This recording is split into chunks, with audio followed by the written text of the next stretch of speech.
আসসালামু আলাইকুম, আমার নাম মুন্নি আক্তার, খুলনা ইসলামিয়া কলেজ থেকে বলতেছি।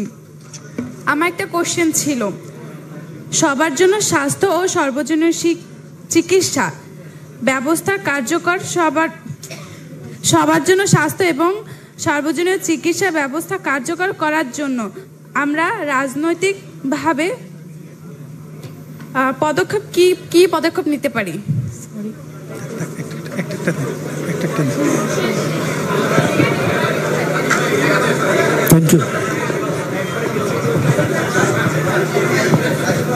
হচ্ছে না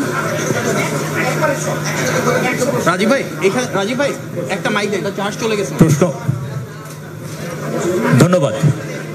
আমি ইকবাল হাসান তুহিন, বাংলাদেশ কিন্ডারগার্টেন অ্যাসোসিয়েশনের আঞ্চলিক খুলনা শাখার সাধারণ সম্পাদক। সবার জন্য শিক্ষা, এটি বিএনপির ম্যানিফেস্টোতে রয়েছে।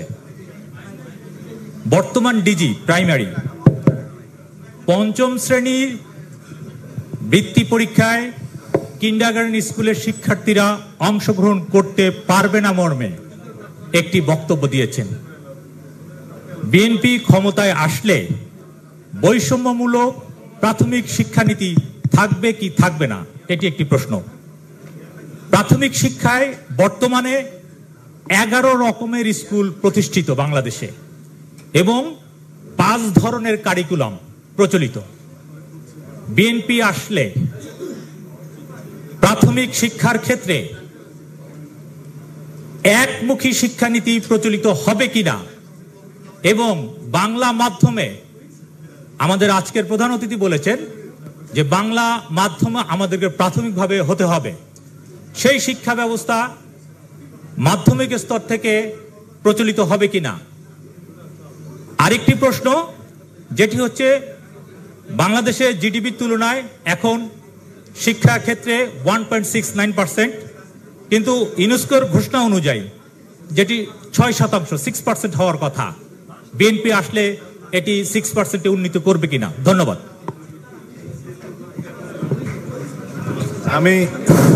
আমি ভুলে যাব বলেই একসাথে দিয়ে দিই, কারণ সবগুলো একসাথে ভুলে যাব। এটা জিডিপি 6%-এর কথা বলছেন নাকি? জি, বর্তমানে রয়েছে 1.69। এটি ইউনেস্কোর হিসাবে বলা হয়েছে যে এটি 6% পর্যন্ত উন্নীত হবে জিডিপি অনুযায়ী। সেটি বিএনপি আমরা প্রপোজ করেছি 5% পর্যন্ত, এই তো। ধন্যবাদ। জি না, আমি দুটো খুব সংক্ষিপ্তভাবে বলি, কারণ তাহলে আবার বলে যাব। প্রথম প্রশ্নটা ছিল স্বাস্থ্য নীতিটা আমরা যেটা চাচ্ছি এটা কিভাবে ইমপ্লিমেন্ট করব, এই তো।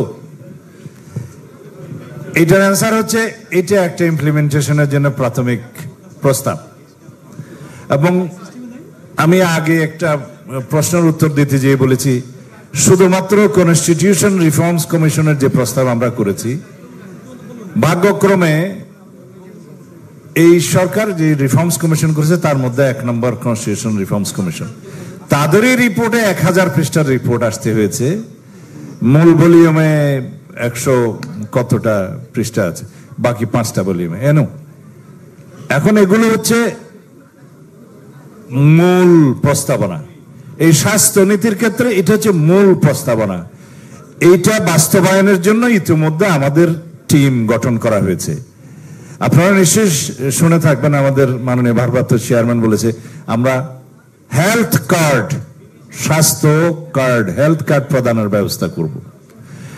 এবং স্বাস্থ্য খাতে আমরা প্রায় লক্ষাধিক চাকরি, কর্মসংস্থান সৃষ্টির অলরেডি আমরা পরিকল্পনা করেছি, এবং যাদের মধ্যে অধিকাংশই হবে নারী।